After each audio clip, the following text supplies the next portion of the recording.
Today, I'm at 411 Borel Avenue of San Mateo, California.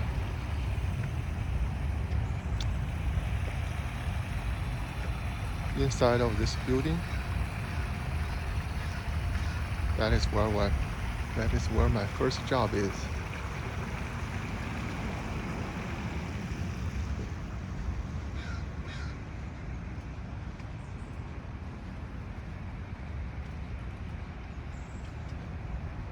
This office building is located right beside California 92. You cannot find such classic office buildings nowadays. Look at this parking lot. It's covered with these nice, very old trees. Nowadays, the new buildings, they simply cannot afford this kind of landscaping, this kind of area.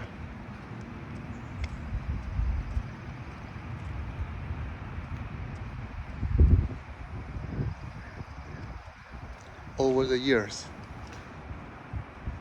because I work in the finance industry, all the desirable jobs I had were located in the middle of some big cities.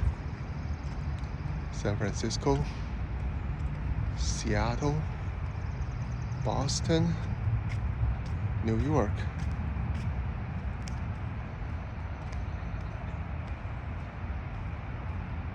For this kind of jobs, it's almost without any exception, with very little exception, people tend to live far away from their jobs.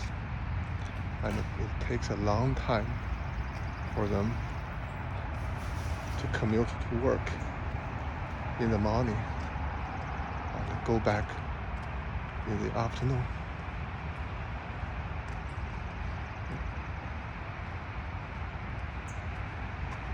At the time while I was working here, I don't understand. I didn't appreciate how lucky I was at that time.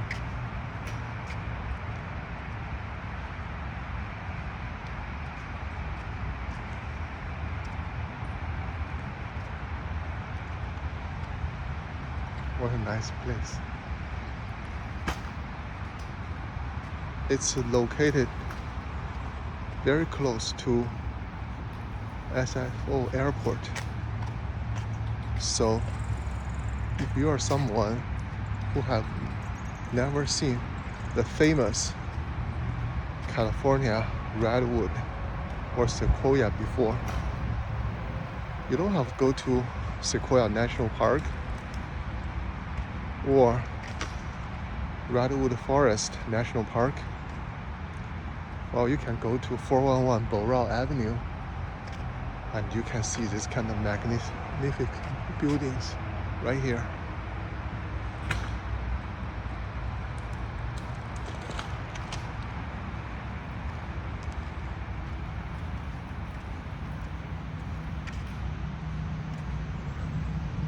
These trees are truly classic. Wow. It makes you feel better just looking at these trees.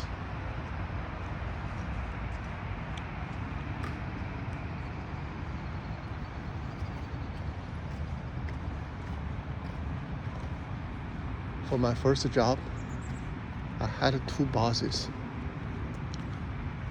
One of them spent most of his time here, so I had a lot of interaction with him.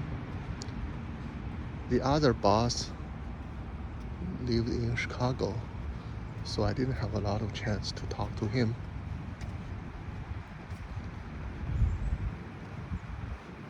Let's call my first boss R. he is a really, really nice guy. Again, when I worked here, when I worked for him, because he was my first boss, I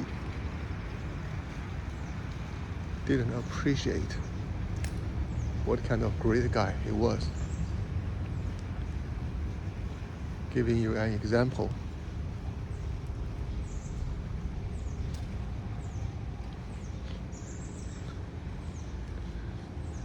During the 2008-2009 financial crisis,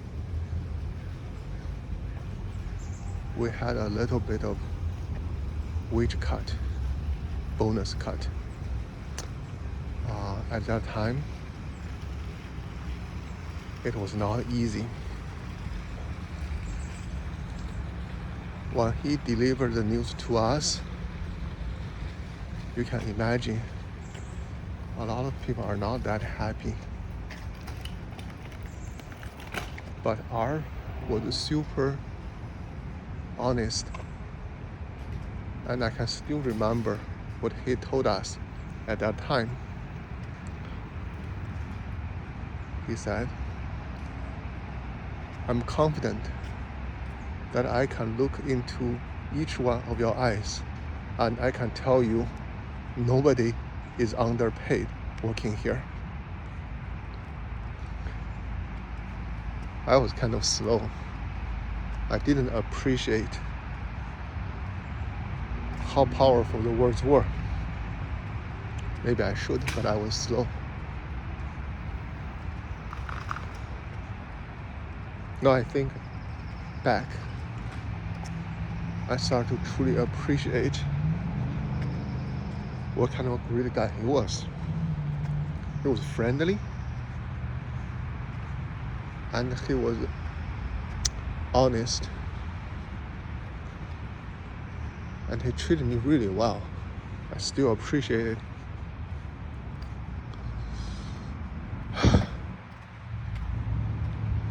I feel really sorry that I didn't have a lot of chance to pay him back. If there is one shortcoming for him,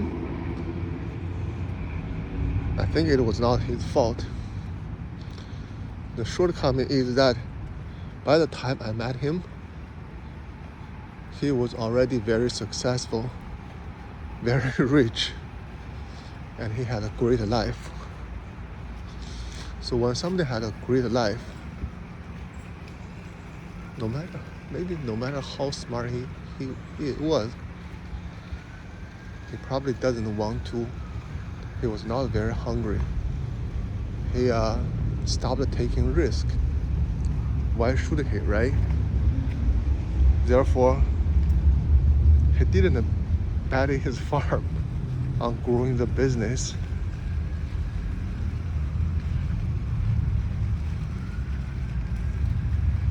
Therefore, when financial crisis hit, he let the part of the business that I was working on slowly die.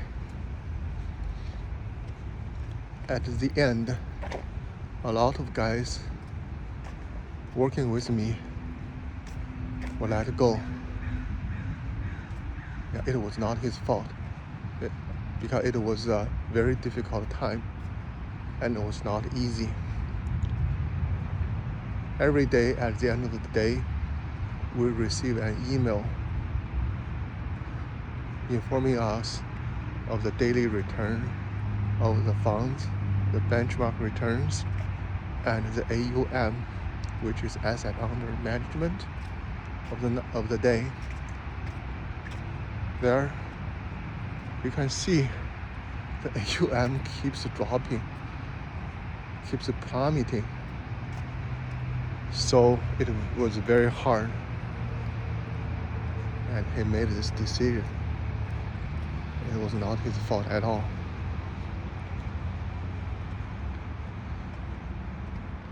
So therefore, after a while, when I find a chance to continue to work on my develop my own expertise, I had to leave this company. It was really sad.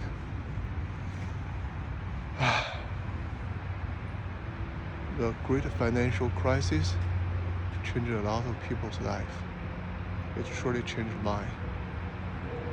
How I wish that GFC hadn't happened, then I would have to work with my colleagues in this building for all these years without having to leave to work somewhere else.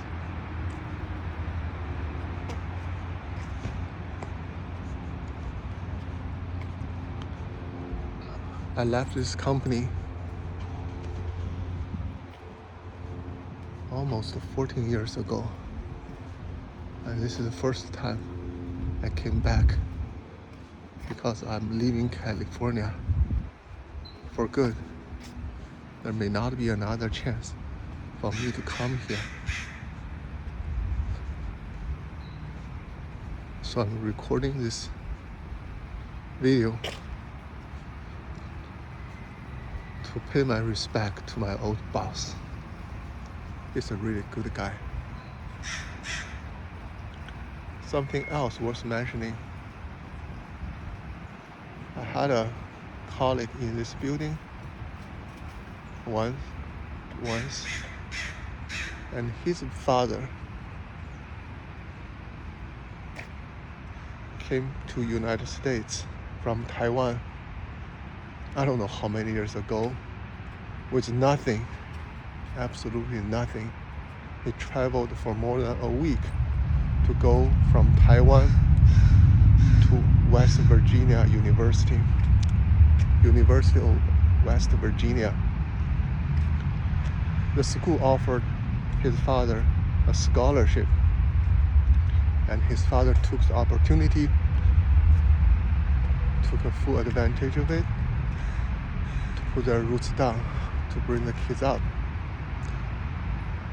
And last month, while I was browsing LinkedIn, I found this colleague donated a lot of money to University of West Virginia and funded 4 scholarships for kids in University of West Virginia to pay back for his father's sake. While I rarely interact with people, I was really impressed by other people's posts on LinkedIn, but this one really touched me.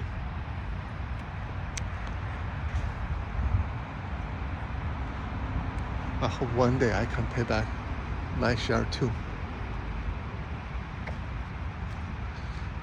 I benefited a lot from the generosity of University of Iowa and UCLA.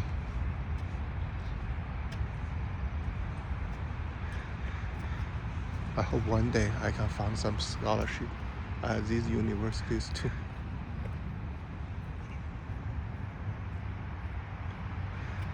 Say goodbye to this beautiful building one more time.